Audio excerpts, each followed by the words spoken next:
Março é marcado por lutas contra a discriminação racial. Existe um dia específico para maior reflexão, o dia 21 de março, quando se celebra o Dia Internacional de Luta pela Eliminação da Discriminação Racial, instituído pela Organização das Nações Unidas. A data também marca o Dia Nacional das Tradições das Raízes de Matrizes Africanas e Nações do Candomblé. Esses marcos impulsionam diversas iniciativas de combate à discriminação racial, promovidas tanto por movimentos sociais quanto pelo poder público. Quais são os principais desafios na luta contra as desigualdades provocadas pela segregação racial? Como educar as atuais e futuras gerações para reduzir o racismo estrutural? E quais campanhas antirracistas estão em curso no momento? Estas e outras questões estão na discussão do Contraplano de hoje.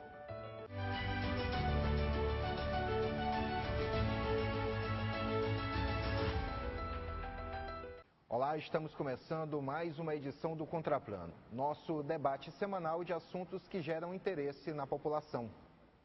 Nosso tema hoje é campanhas antirracistas. Para esta conversa, convidamos o presidente da Comissão de Direitos Humanos da OAB Maranhão, Eric Moraes, a pesquisadora do AfroSebrap, Luanda Martins, e o professor e gestor escolar da rede estadual, Wilson Chagas. Vou começar a nossa conversa com o Dr. Eric Moraes, presidente da Comissão de Direitos Humanos, que também já presidiu a Comissão de Igualdade Racial da seccional maranhense da OAB. Queria ouvir, do senhor, porque houve um marco muito importante, se eu estiver errado na pronúncia, me corrija, na localidade conhecida como Shaperville, em que foi um momento assim crucial para que a luta contra a discriminação racial ganhasse força no mundo todo. Daquele episódio até os dias atuais, o que é que nós podemos falar a respeito de avanços nessa luta contra a discriminação racial? João, a gente teve bastante mudança desde esse marco, né? Os direitos civis ali na década de 50, na década de 60, a gente tem uma mudança de paradigma, onde os apartheids no mundo eles começam a serem diluídos, principalmente nos Estados Unidos, né? Que é muita referência para outros países. E aqui no Brasil a gente começa a ter uma movimentação que vai acabar finalizando na Constituição Cidadã, dizendo lá dentro da Constituição que o racismo é crime, né? E principalmente que o Brasil vai lutar pela reparação e também que o Brasil vai cuidar das comunidades afrodescendentes, as comunidades quilombolas, né? Isso tem ali no artigo 168 de preparação da Constituição Federal. Então é muito significativo também a gente pontuar de que existe resistência há muito tempo, há mais de 400 anos pelo menos aqui no Brasil. O que talvez a gente precisava encaixar melhor era a democracia em si, né? Conseguir essa mobilização, que hoje em dia a gente consegue caminhar com as nossas pautas, mesmo com muita luta. Professora Luanda Martins, que também é pesquisadora do Núcleo de Pesquisa e Formação em Raça, Gênero e Justiça Racial, o AfroSebrap. Queria que a senhora primeiro falasse para a gente o que é o AfroSebrap e qual a atuação dele. O AfroSebrap é uma entidade de pesquisa a nível nacional e que é organizada por núcleos, né, com diversas pesquisas que tratam acerca de desigualdades, especialmente desigualdade de gênero e desigualdade de raça. Eu faço parte do projeto Desigualdades Raciais em Primeira Infância e nós desenvolvemos a pesquisa desde 2022, tendo como campo de pesquisa a cidade de São Luís. E aí nós investigamos em creches e escolas de educação infantil o impacto do racismo na primeira infância especificamente. E um dos resultados dessa pesquisa vem desembocando na formação dessas professoras, né, em sua maioria mulheres e negras, né, na falta da formação e da necessidade da formação para que atuem com a primeira infância e o impacto que a primeira infância recebe do racismo que é estruturado na sociedade.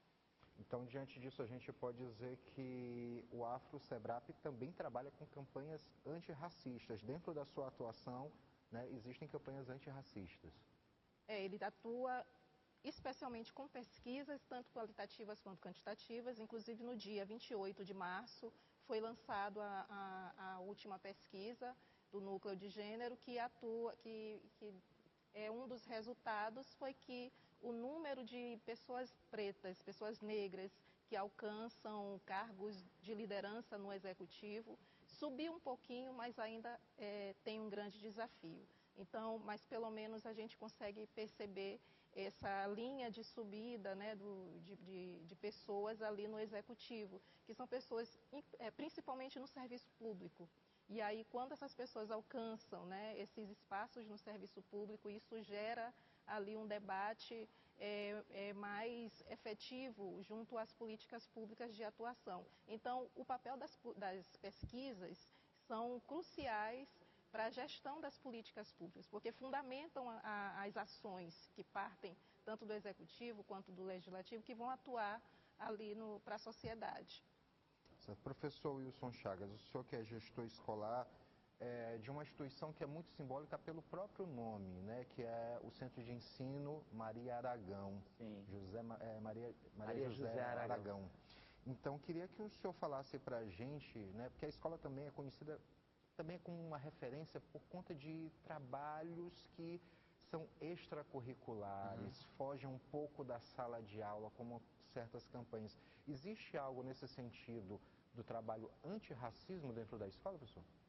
Sim, já bastante consistente, com uma trajetória longa e que tem dado resultados bastante satisfatórios nesse sentido. Tanto é que, ano passado, a escola recebeu o selo antirracista, uma iniciativa da Fundação Justiça e Paz Se Abraçarão, com a chancela do Unicef, por conta do trabalho que é desenvolvido na escola e em todo o seu entorno. Já tem um reflexo na comunidade de uma educação que promove a cidadania e o combate a toda e qualquer forma de discriminação. Dentro desse contexto, no momento atual, existe alguma campanha em execução?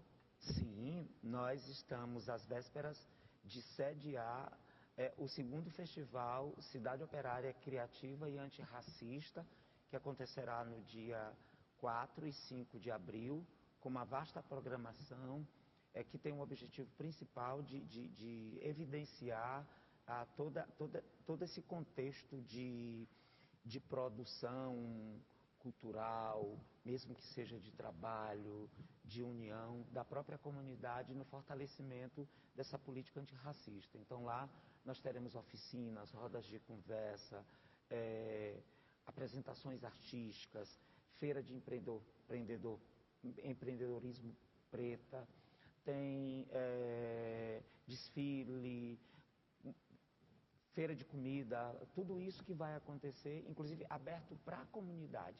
A expectativa é que a gente receba nos dias 4 e 5 de abril 2.000 pessoas na escola, vivenciando esse momento de troca e de conhecimento.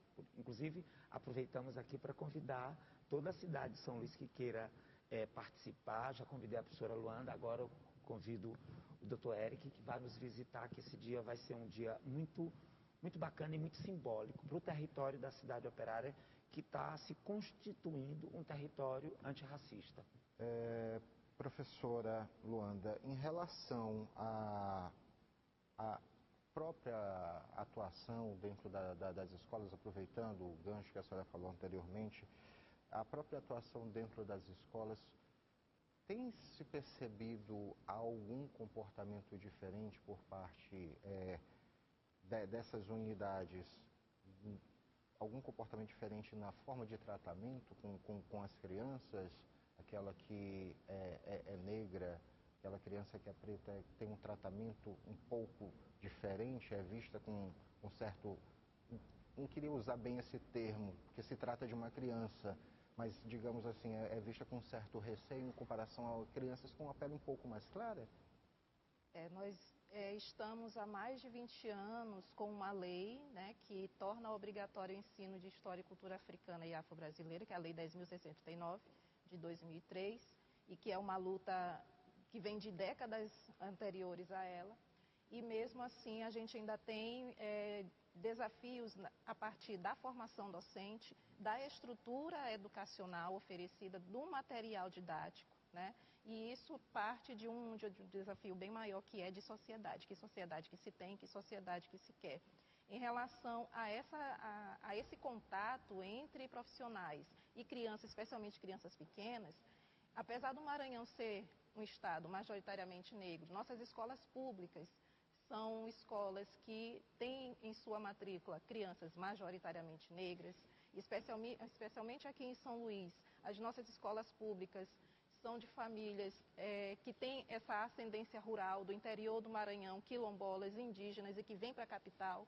Nós ainda temos o desafio de como cuidar das crianças pequenas, principalmente na primeira infância, de 0 a 3 anos. Então, que tipo de cuidado é ofertado à criança negra? Então, pesquisas a nível nacional já demonstram que os meninos negros são os que são mais deixados de lado. As meninas brancas, né, são as primeiras acolhidas quando estão chorando. Os meninos negros são deixados de lado, são colocados para chorar até que se resolva. Então, as nossas crianças, na verdade, as nossas crianças sofrem racismo desde antes de nascer, né? No tratamento da mãe grávida.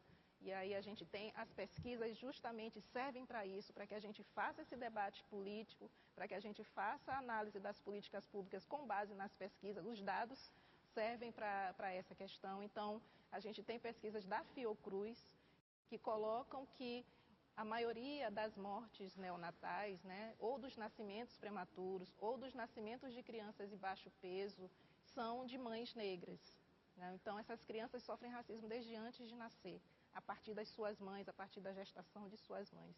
E boa parte das mortes neonatais seriam contidas se houvesse políticas de promoção de igualdade racial ainda no período de gestação. Então, se a gente pensar em primeira infância e racismo, a gente precisa pensar num projeto de sociedade igualitária, não somente para o atendimento pontual em um determinado setor. Então, se a gente fala de educação para crianças negras no Maranhão, a gente está falando da atenção e do cuidado da família, da atenção e do cuidado que se tem para que se forme essa sociedade igualitária nos seus direitos.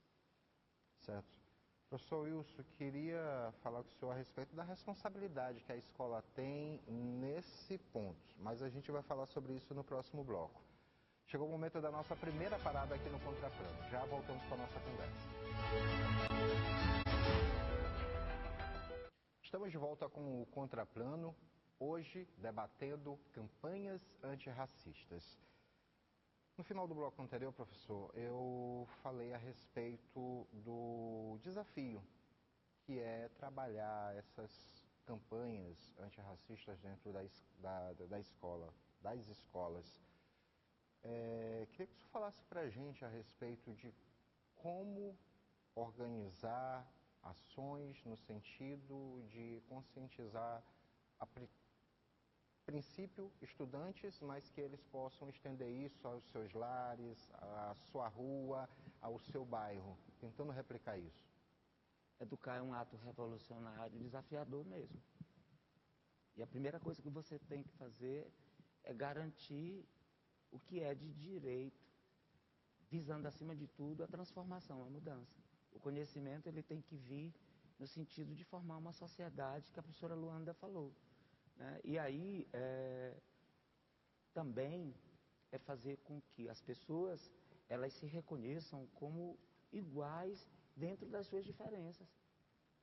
E aí, o papel da escola ela é fundamental nesse sentido, de que você tem que transformá-la num espaço vivo, latente, democrático e de pertencimento.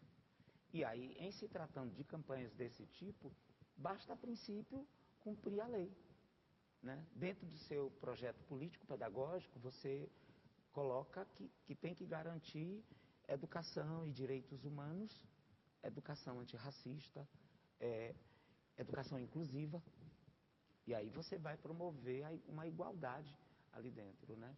E aí, no caso, vou citar especificamente da escola em que eu sou gestor, nós sempre nos preocupamos de que, a partir do cumprimento da lei, a gente fizesse um processo de resgate e de reparação dessa história toda, para que as pessoas se reconhecessem a partir dali, né? E se sentissem pertencentes e valorizadas. E valorizadas dentro de qualquer espaço, e aí automaticamente reverbera na comunidade. Nós temos um projeto, doutor, que é a Afroarte, que em 2024 completou 15 anos. Ora, um projeto escolar que dura 15 anos é porque ele, de fato, ele traz resultados e ele ganha consistência nesse sentido. Onde nós trabalhamos a Lei 10.639 de uma forma acadêmica, com produção de conhecimento, mas também de uma forma muito prática, em que o resultado vem na própria comunidade escolar.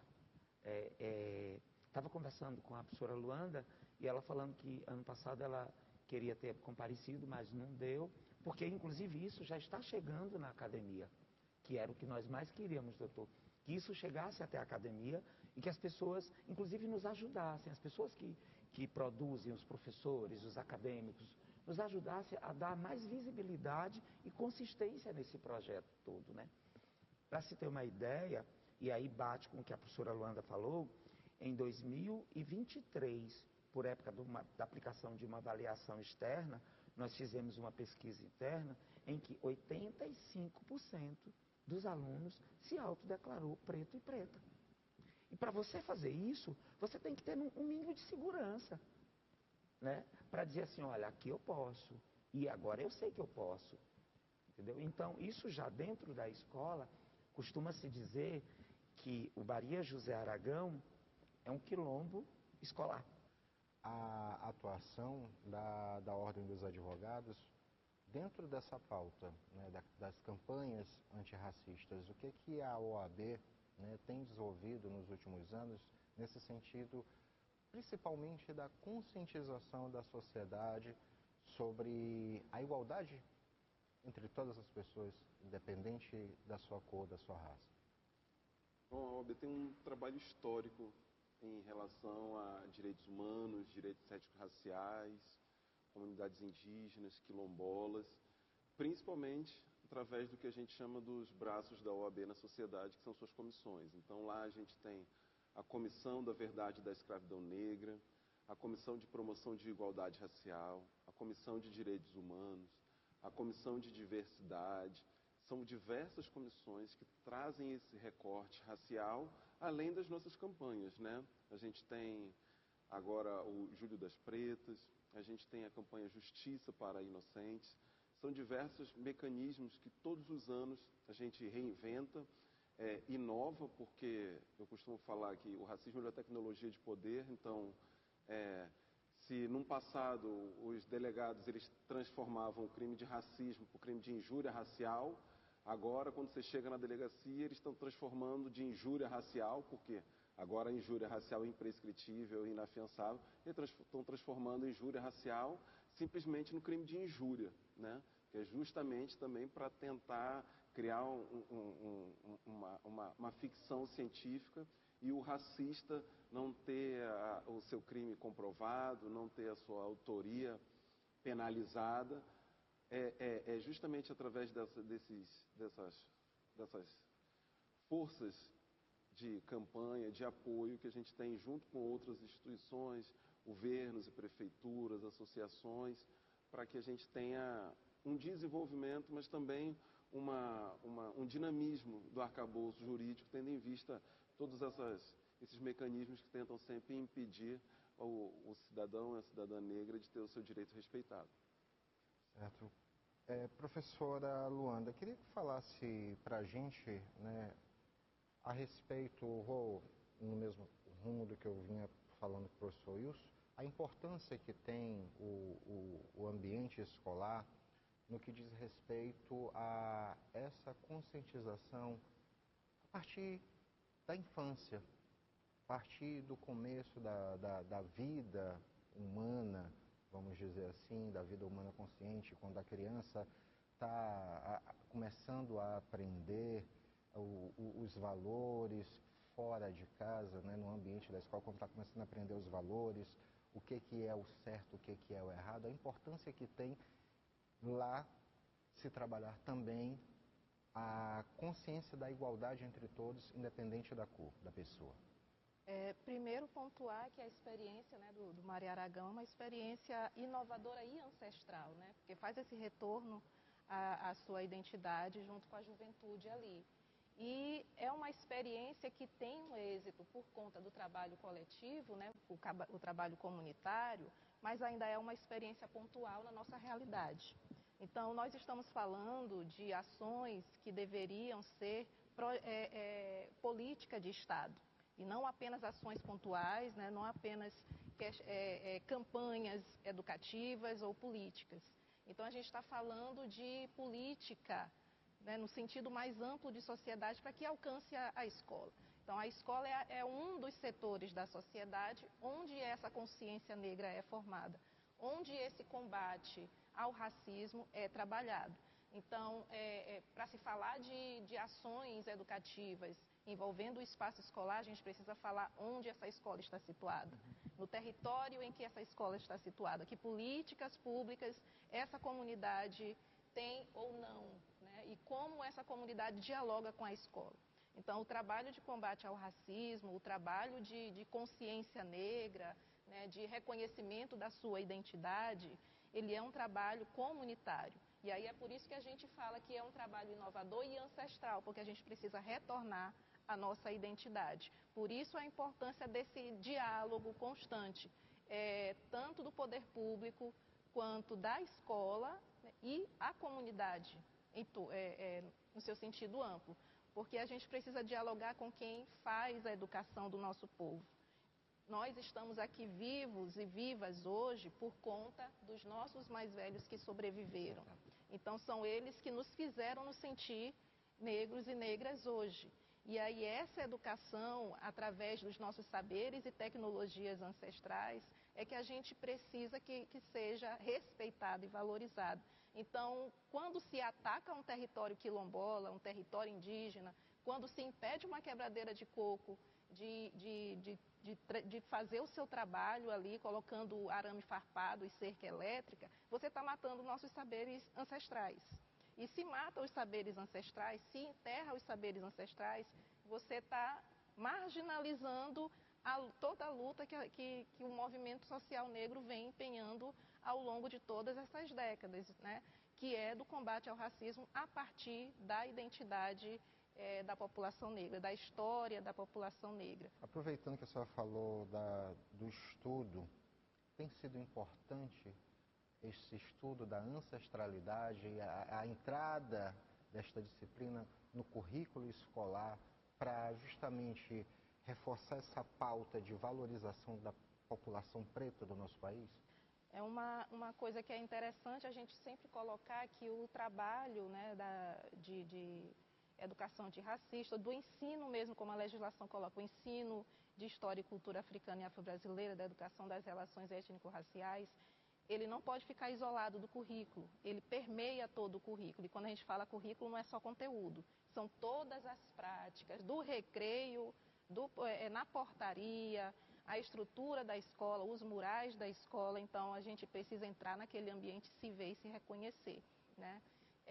Então, essa questão, ela se faz por todos os processos educativos. E a gente fala de processo educativo, todos os ambientes sociais são ambientes educativos. Se você vai no futebol, é um ambiente educativo. Igreja, terreiro, é um ambiente educativo. Então, se faz educação em todos os ambientes sociais.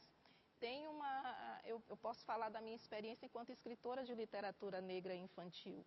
E aí é ali que eu coloco essa ancestralidade para dialogar com as crianças de hoje.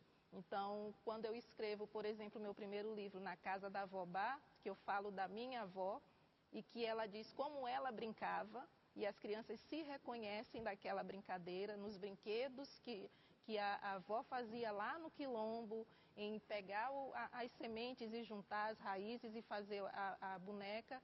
As crianças se reconhecem e nós adultos que também já fomos criança um dia também nos reconhecemos, porque a infância não é uma etapa da vida. A infância é uma construção da nossa subjetividade, é um elemento da nossa subjetividade, né?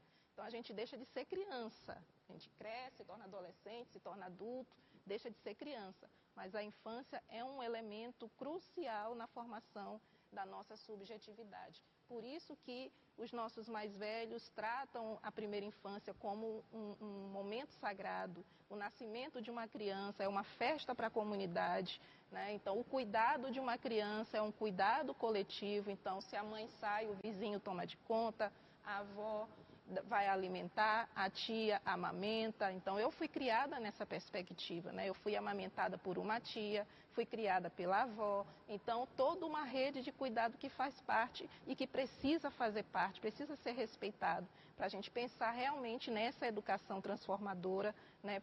Na educação para as relações étnico-raciais. Então, a ancestralidade é um dos elementos que faz parte, ou um dos primeiros elementos que faz parte dessa educação, né? Pensar de onde você veio, quem você é hoje, que partiu daqueles que vieram antes de você. Certo. Professor Wilson, diante do que o senhor já falou aqui, eu queria saber os frutos que já foram colhidos, mas a gente fala sobre isso daqui a pouco, no próximo bloco. Momento do nosso último intervalo no Contraplano de hoje, já voltamos com a nossa discussão. De volta com o último bloco do Contraplano.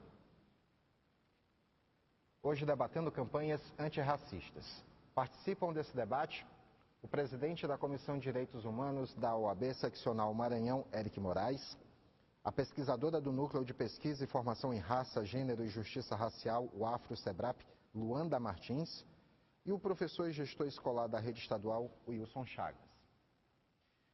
No bloco anterior, professor, eu questionei os frutos que são colhidos, né, através dessas campanhas. Com tanto tempo buscando conscientizar os alunos, daqueles que, por exemplo, já saíram da escola, existem frutos, resultados que a gente pode dizer, aqui nós conseguimos ultrapassar a barreira do racismo, aqui nós conseguimos vencer através deste jovem, através da família dele, através da comunidade? Existe um ponto que é muito importante que prova isso, que comprova isso. É o contato permanente, o retorno permanente de todas essas gerações que já passaram pela escola, a própria escola, para visitar, para dizer o que está acontecendo, o que conseguiu, o que conquistou. E a gente também ouve muito, sabe, uma coisa que é bacana, principalmente nós que somos professores,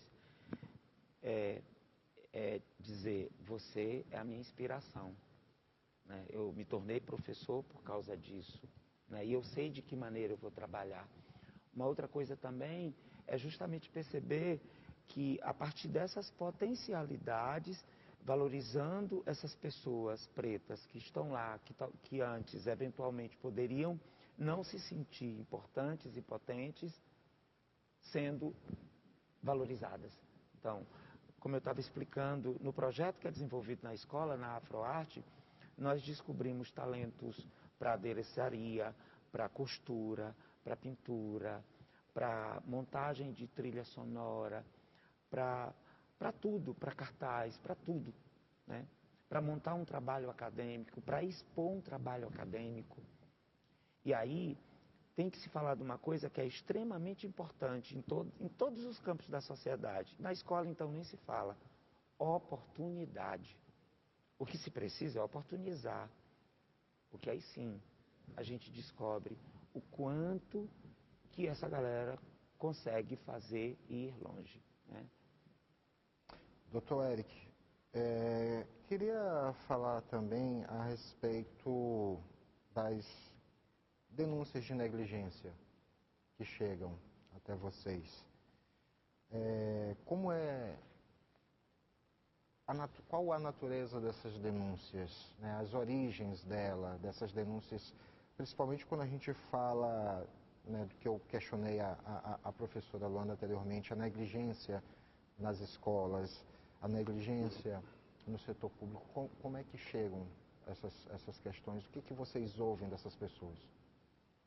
Então, a OAB ela tem um trabalho histórico no sentido de que atender a sociedade, principalmente em casos de violência de direitos humanos. Quando a gente fala isso, a gente fala, né, quem vigia os vigilantes. Então, uma pessoa que ela é vítima de racismo, uma pessoa que ela é vítima de injúria racial, ela precisa de um atendimento específico, especializado, né? Então, ela chega na delegacia, ela, aqui no Brasil, na realidade, né, ela chega na delegacia para fazer a comunicação desse ilícito, seja a injúria racial, seja o racismo, ela entra ali numa escada de violência, né?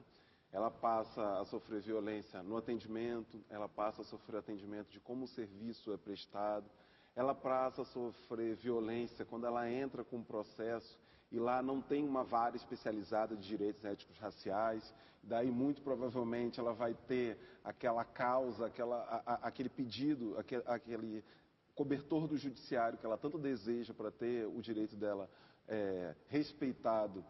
Geralmente o juiz é branco, o defensor público é branco, o promotor é branco.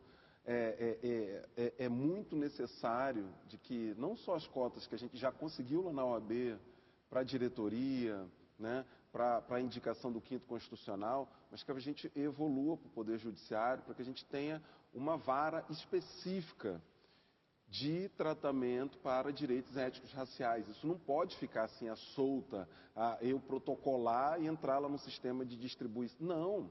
A gente já tem a vara especializada para violência contra a mulher, contra a criança e o adolescente, contra o idoso. É necessária, urgentemente, né, urge essa necessidade de que a gente tenha esse tratamento também especializado para direitos éticos raciais. Porque são pouquíssimos os juízes que estão preparados dentro desse momento para fazer um julgamento dentro daquilo que se espera da perspectiva ético-racial. Então, é necessário que a gente esteja sempre atento às mudanças e com essas mudanças venham as especialidades, principalmente no campo jurídico. Uma pessoa negra, hoje em dia, que é vítima de violência racial no Maranhão, ela tem uma perspectiva muito baixa da solução desse problema e isso impacta também nesse quantitativo de denúncias, porque se você não acredita que aquele problema, aquilo ali vai ser solucionado, a violência policial, o policial foi racista comigo, eu vou denunciar, será que vai acontecer alguma coisa?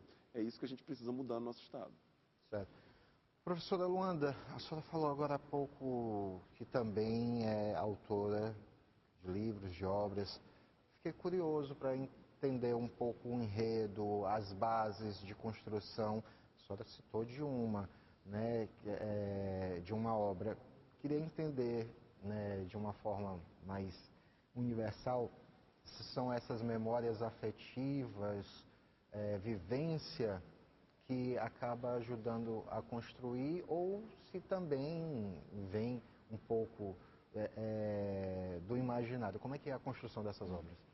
Para a gente pensar uma literatura para as nossas infâncias que combata o racismo, que reconstrua essa identidade, a gente pensa primeiro no que é a literatura no Brasil, que sempre foi uma literatura racializada, né, de demarcação de lugares sociais. E nós, enquanto pessoas negras, sempre estivemos nos lugares subalternos dessa literatura. Então, uma literatura que sempre ensinou onde é o lugar do branco, onde é o lugar do negro, onde é o lugar do indígena.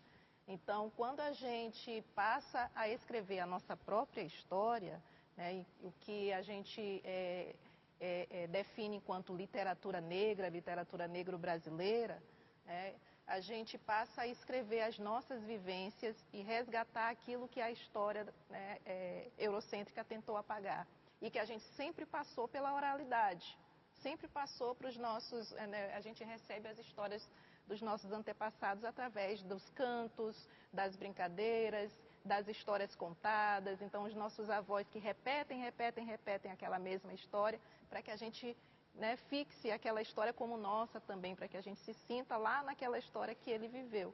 Então, na literatura negra para as infâncias, a gente traz esses elementos que são elementos cruciais para a formação ou reconstrução, né, reconstituição da nossa identidade. Então, o pertencimento, né, do nosso lugar, o pertencimento ancestral, de onde viemos, do continente africano, de todas as sociedades, né, que nós podemos ter conhecimento das riquezas dessa história, de toda a cientificidade dessa história africana no Brasil. Isso a gente traz numa linguagem lúdica que alcança não somente as crianças de hoje, mas também as nossas memórias afetivas enquanto adultos negros que passamos também por todo esse processo convivendo com os nossos mais velhos. E aí a presença de idosos nessas histórias é um elemento que é crucial. Precisa ter um avô, uma avó contando ali uma história, falando de como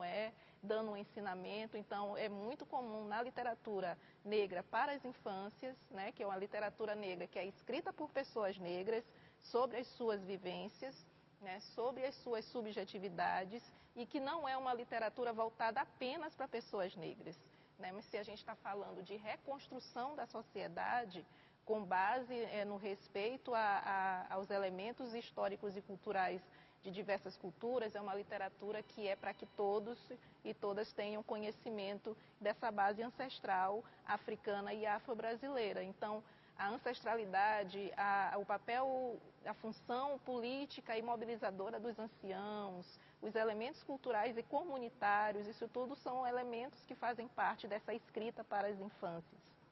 Queria, nesse momento, agradecer a participação de vocês três conosco aqui nessa discussão. Muito obrigado pelo tempo que vocês abriram na agenda para vir discutir um assunto que ainda carece de muitos debates, né, em meio à sociedade. Mas é importante quando a gente vê iniciativas, né, que pareçam muito simples para uma parte das pessoas, mas que tem um ponto final tão grande para uma parte da população que ainda, de certa forma, se sente um tanto que acuada em muitos pontos. Então, nosso muito obrigado pela participação de vocês. Dessa forma, nós chegamos ao fim do Contraplano de hoje. Você pode assistir a reprise desta edição em nossa programação ou em nosso canal do YouTube, TV Assembleia Maranhão. Nós voltamos com uma nova discussão no Contraplano da semana que vem. Até lá. Paz e bem.